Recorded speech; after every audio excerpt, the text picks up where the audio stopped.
it kind of sounds pretty miserable if you're in the country at the time. Check out this traffic that we've got coming up here. Do you reckon it's for sale? We might be stuck here for a while. Do you reckon it's for sale? If you'll give him €10, I could. they wouldn't mind. Amount of good for the country. So they got rid of, so they had kind of the countryside was littered with swamps, had a lot of bad animal. So there was kind of the secret police, you know, they're called the Sigurami. So the locals were absolutely terrified that the secret police would be watching them. Twoje miejsce docelowe jest właśnie tutaj. Typowy kierowca autobusu. Jesteś na miejscu. Zapraszam do oglądania. Jarosław Juszkiewicz.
we officially made it.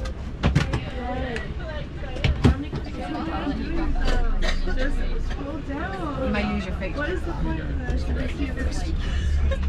Count just in case. I've counted all the passports. I'm getting all like Jane. Oh, you mean people? Yeah. It's almost so close. What's your mic?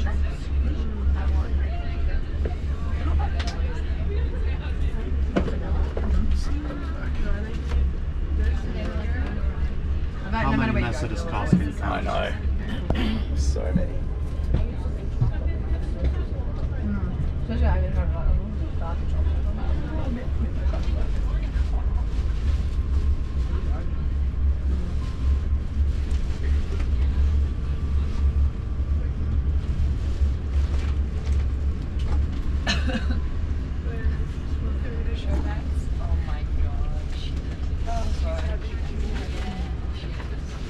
So who's that? Oh, that's right. That's Jacob's cousin.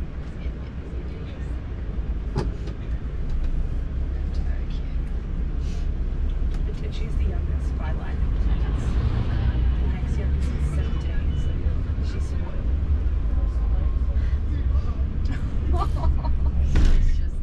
She's having a time. Show back.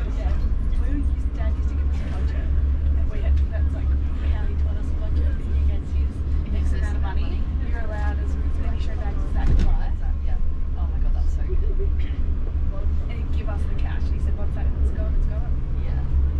And we were always near, like, if we asked for more, he would never bother. Yeah. She obviously had a big budget.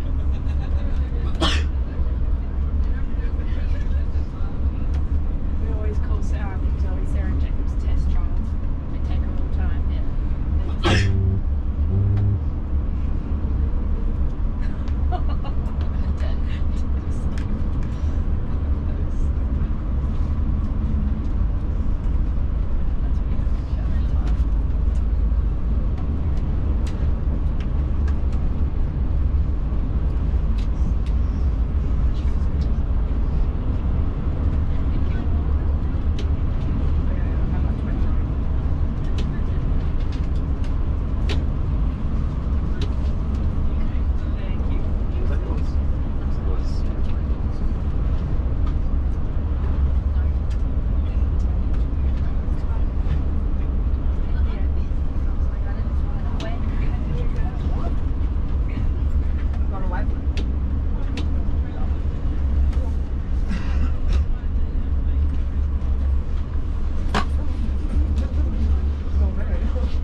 Albania.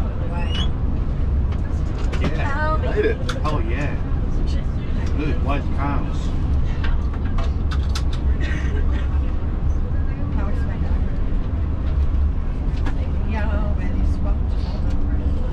But why the roads than in Greece? Absolutely. Well, sure they have that.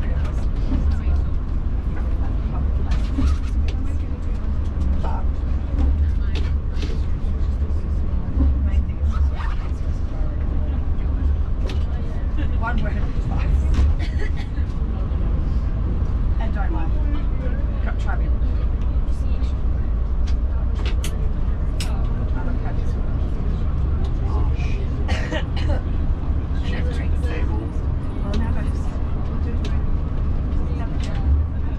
Interesting landscape.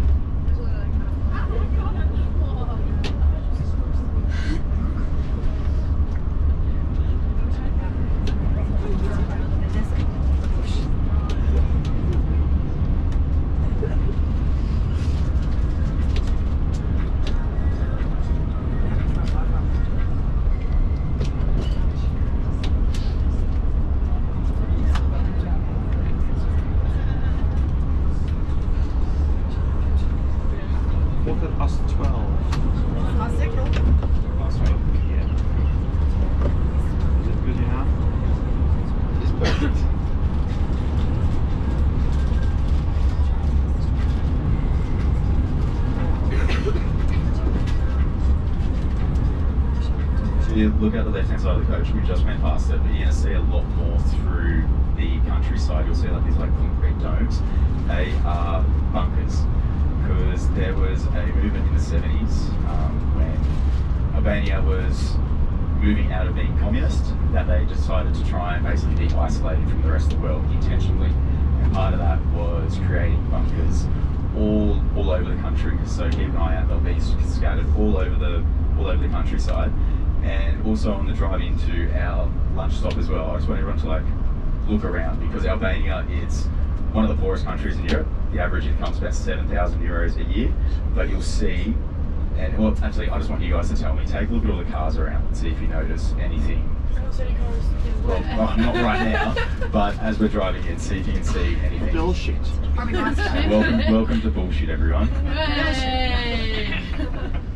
But take a look at, I mean, it's just, yeah, take a look at all the cars and have a look at the lifestyle that some of the people are living in, considering they're, I mean, this 1970s Mercedes is not up to it, but just generally take a look at how they're living their lifestyles, considering they're only on less than probably 7,000 euros So a should we year. buy a car here, is that what you're saying? Sam, what are the bunkers used for now? Do you know? Nothing. They literally just come with it. Can we go into one? I feel like that'd be a good spot to jump in. That was me.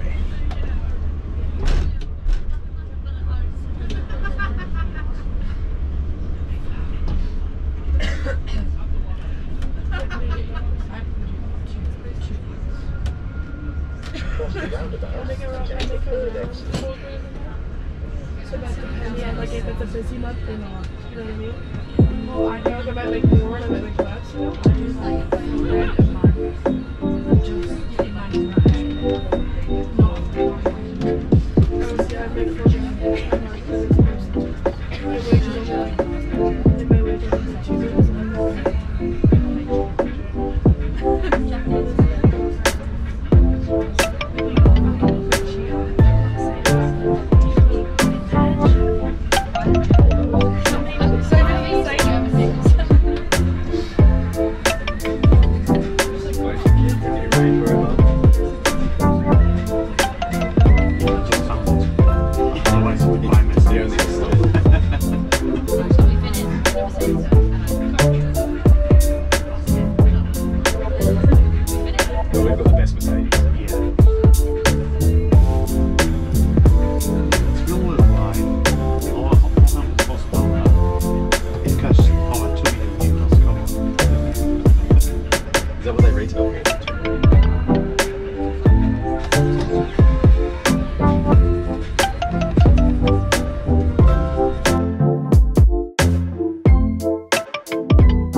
So after World War II, they became a communist country, and they actually became the world's first fully atheist country.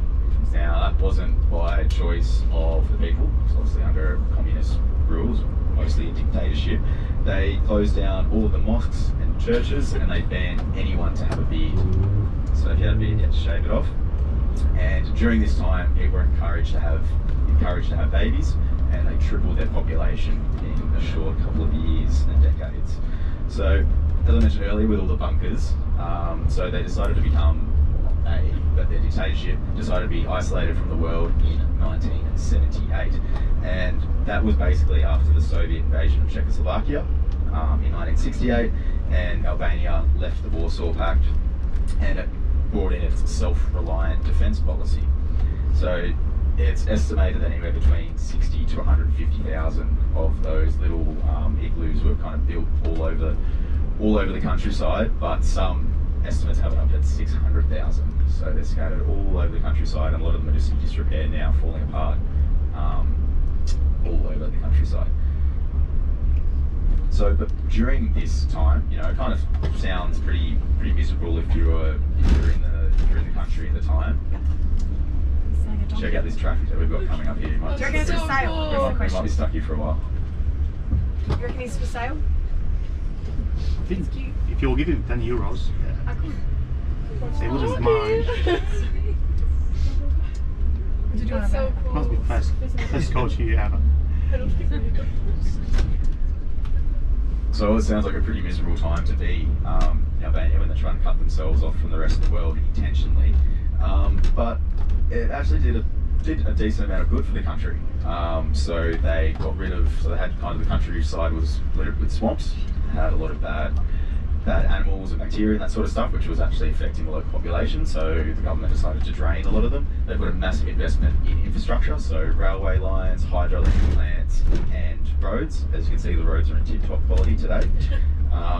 But they brought in massive reforms on education as well, and they tripled their literacy rates. So kind of if you were in the country, it wasn't as horrible as what it may have seemed from the outside at first glance, but then it wasn't like that the whole time. So there was kind of the secret police, you know, they're called the Sigurami. So the locals were absolutely terrified that the secret police would be watching them, everything they do and everything they say, and that's valid because they were. And people were beaten, arrested, and even executed for things as trivial as listening to an international radio station. So there were secret police scattered all over the country, and basically no one was safe. And because Albania was isolated from the rest of the world, they really haven't discovered like modern technology until about the last 10 years or so. And that's kind of brought in that kind of just exemplifies them wanting to show off their wealth as in having the newest phones, the best fashion, and the newest cars as well. Because for a long period of time, they were cut off from the rest of the world, and they didn't have anything that they could show off. You know, as a communist state, they were pretty much by themselves in this very, very barren landscape.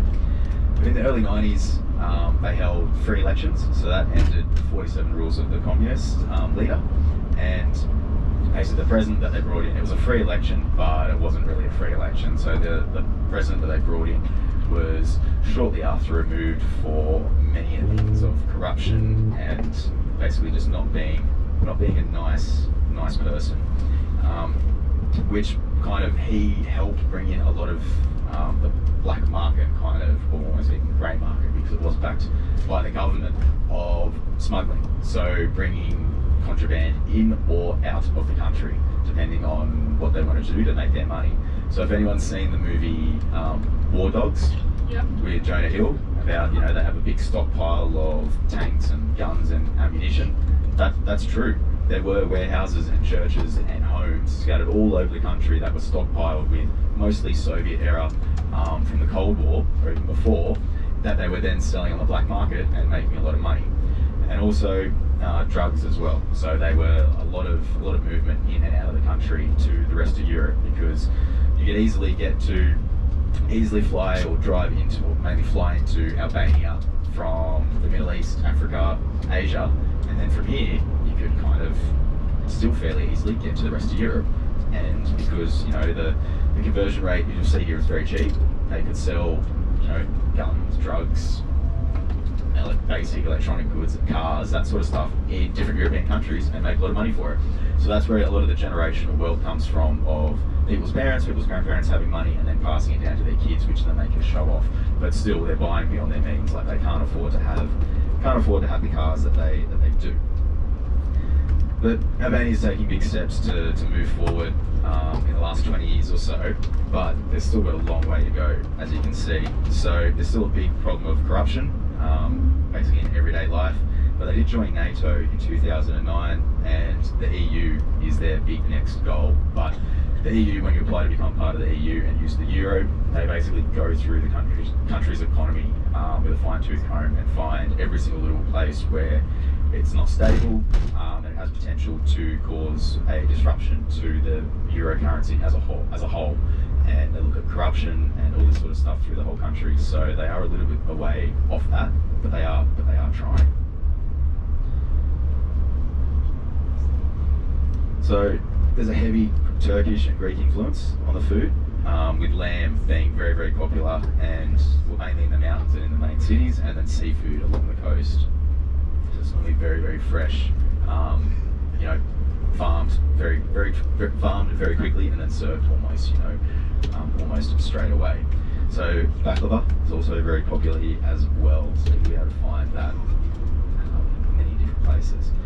So, a little fun fact, Albanian is you may have noticed from the language cheat sheet, it's not like any other language that we've probably seen before, and it's not related to any other European language. It's completely on its own, which is very different, because a lot of, you know, other European languages, they're at least similar in some aspect to different languages, and if you know one word, you can see similarities, whereas Albanian is not like that. Cigarettes the same. So I already mentioned they make about 7,000 euros a year, and that is the average. So people out here will be making considerably less than that, probably around 2,000 if not less. But which is actually quite surprising, because they've got a massive oil deposit here with about 185 million barrels in reserve. So you might see a couple of oil rigs through the countryside as well. And they consume the second highest number of onions per person. Onions. Little fun fact, so if you love onions, this is the place to be. And mainly in the countryside, not so much in the cities, but Albanian house prices are determined by how many stone fruit trees are in the backyard. So if you've got a lot of stone fruit trees, you've made it, essentially. So to find a sugar daddy here, we need stone fruit trees. That's it, look out for the stone fruit trees. Not about the Mercedes, wait for the trees. But yeah, it is a very, very fascinating country, with such a contradiction between how they should be living and how they actually do, and a very, very recent, very, very rough history that a lot of people that we're going to see around have lived through, of the communist era and being isolated from the rest of the world as well. But Toronto will be more comfortable, but it still will be a great experience. About an hour or so